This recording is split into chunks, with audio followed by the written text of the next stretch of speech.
देख रहे हैं नेशनल आंखें। फर्रुखाबाद के doctor Ram Tirath Dubey memorial senior secondary school Bilubel Fatehgarh में विद्यालय का 39वां वार्षिकोत्सव समारोह अत्यंत हर्षोल्लास एवं पूरी भव्यता के साथ आयोजित किया गया। इस अवसर पर विद्यालय परिसर को रंग बिरंगी सजावट व आकर्षक प्रकाश व्यवस्था से सजाया गया। कार्यक्रम का शुभारंभ मां सरस्वती के समक्ष दीप प्रज्वलन के साथ हुआ। मुख्य अतिथि विशिष्ट अतिथि विद्यालय प्रबंधन समिति के सदस्य अभिभावकगण एवं शिक्षक गण की गरिमामय उपस्थिति ने कार्यक्रम की शोभा बढ़ाई।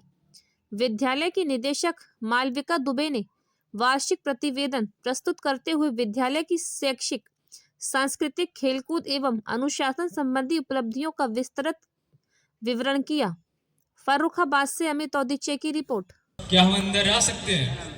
आ जाइए।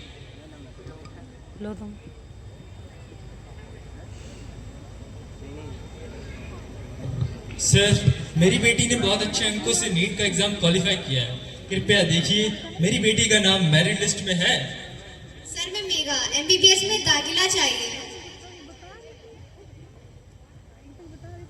तुम योग्य हो बेटा, तुम्हारे नंबर भी अच्छे हैं, परंतु हमें अफसोस के साथ कहना पड़ रहा है कि हमारे कॉलेज में सीटें खत्म हो चुकी हैं। क्या? लेकिन मैंने तो नीट अच्छी रैंक से क्वालिफाई किया है। बेटा, हमारे पास 2000 आवेदन आए थे, परंतु 200 सीटें। यहाँ शिक्षा अब अंकों से नहीं, जनसंख्या से तय होती है।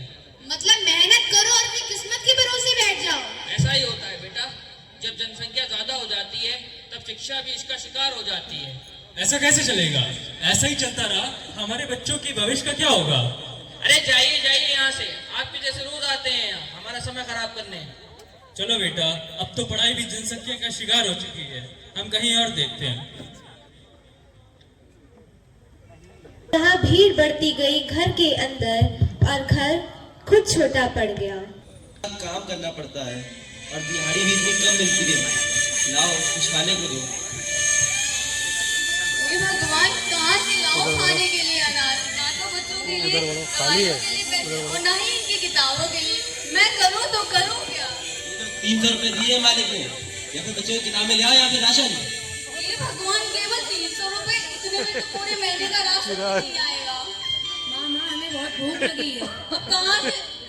अब कहाँ से लाऊं इनके लिए खाना? सोचा था बच्चे ज्यादा होंगे तो सहारा बनेंगे, लेकिन ये भीड़ तो हमारे लिए बोझ बन गई है। क्या हुआ बेटा? माँ, मुझे स्कूल से निकाल दिया गया है और प्रधानाचार्य जी ने ये कहा है, जब तक तुम्हारी फीस नहीं जमा होगी तुम्हें कक्षा में नहीं बैठने दिया जाएगा। अब क्या होगा मेरे भविष्य का? ना ही किताबों के लिए पैसे, ना ही अनाज के लिए और ना ही हमारी दवाइयाँ। मुझे तो समझ नहीं आता, हम करें तो करें क्या? कैसे करें इन बच्चों का पालन पोषण? माँ, क्या हुआ बेटा? मुझे बहुत भूख लगी है। क्या हुआ बेटा? क्या हुआ बेटा? आप जल्दी से उसको अस्पताल लेके जाइए, तब तक मैं यहाँ रहकर इन बच्चों को देखती हूँ। अब जरा अस्पतालों की हालत देखिए। मरीज बढ़ते जा रहे हैं पर बिस्तर कम कर। डॉक्टर साहिबा, पता नहीं मेरी बहन को क्या हो गया है। अरे क्या हुआ इसको? मेरी बहन की तबीयत अचानक से बहुत खराब हो गई है। रुकिए, मुझे देखने दीजिए।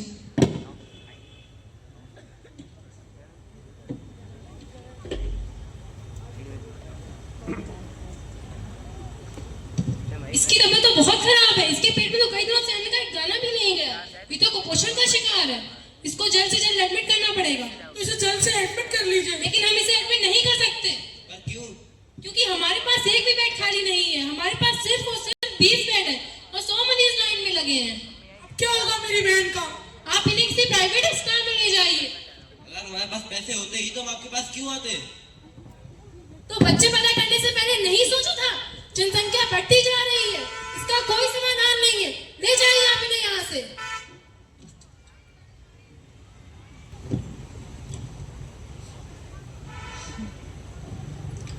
कभी फूलों से सजी थी, कभी हरियाली सी हंसती थी। आज धरती माँ अपने ही संतानों के बोझ से करहा रही है।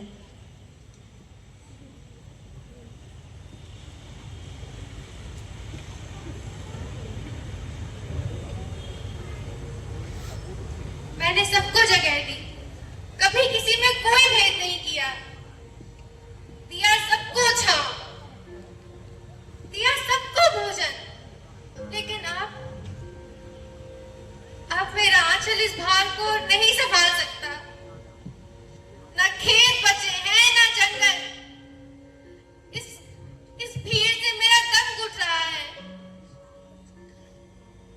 मिट्टी बंजर हो रही है, जंगल कट रहे हैं, पानी सूख रहा है, और अब क्या चाहते हैं आप? हर साल करोड़ों मेहमान आते हैं, लेकिन कोई क्यों नहीं समझता कि मैं थक चुकी हूँ। जब बीमारी में आपके बच्चों को दवा नहीं मिलती, तो दिल मेरा रोता है। जब कोई बच्चा स्कूल के बाहर फीस के लिए रोता है, तब मैं चुपचाप मिट्टी में समा जाती हूँ। क्यों नहीं समझते आप? क्यों नहीं सोचते? क्यों नहीं समझते कि मैं माँ हूँ, मशीन नहीं?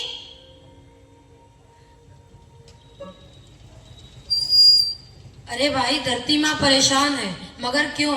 सिर्फ 2-4 करोड़ बच्चे ही तो आ गए, और क्या?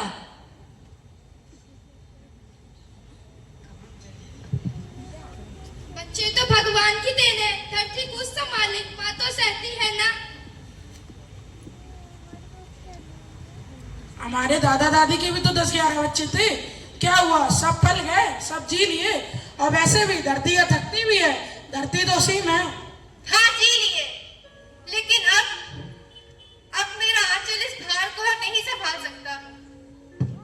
तुम हर साल बच्चे लाते हो, लेकिन उन्हें पालने के लिए ना दवाइयाँ, ना किताबें, ना इलाज, कुछ नहीं लाते। अब इस भीड़ से मेरा दम घुट रहा है। बच्चों की भीड़ है, लेकिन बचपन कहीं खो गया है। भीड़ है, लेकिन संवेदनाएं सूख गई हैं।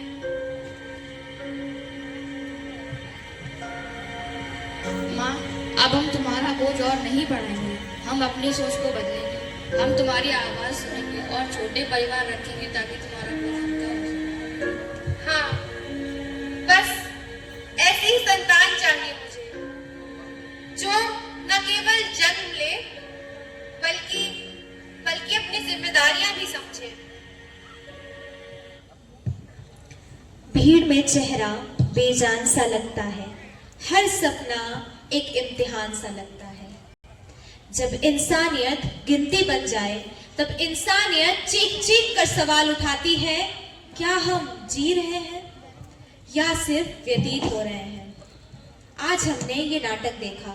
हाँ, ये नाटक नहीं था, ये आईना था जो हमको दिखाता है। जब जिम्मेदारी से मुंह मोड़ते हैं तो नतीजे सिर्फ फिगर्स नहीं, दर्द बन जाते हैं। रोटी बन जाती है आधी, सपने बन जाते हैं फाइल के नीचे दबा हुआ फॉर्म, और माँ बन जाती है अस्पताल के बाहर का इंतजार। मगर हर अंधेरा रोशनी से हारता है, और वो रोशनी आप हैं, मैं हूं, हम सब हैं। हाँ, एक और सवाल, शुरुआत कहाँ से हो? घर से, समाज से या सोच से? जब हम बच्चों को सिखाएंगे कि जितना जिम्मेदारी से पाल सको उतना ही सही, तभी आने वाला भारत मजबूत होगा।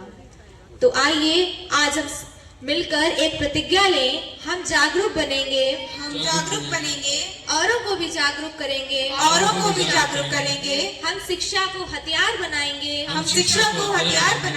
और जिम्मेदार नागरिक बनकर भारत का भविष्य उज्जवल करेंगे। धन्यवाद।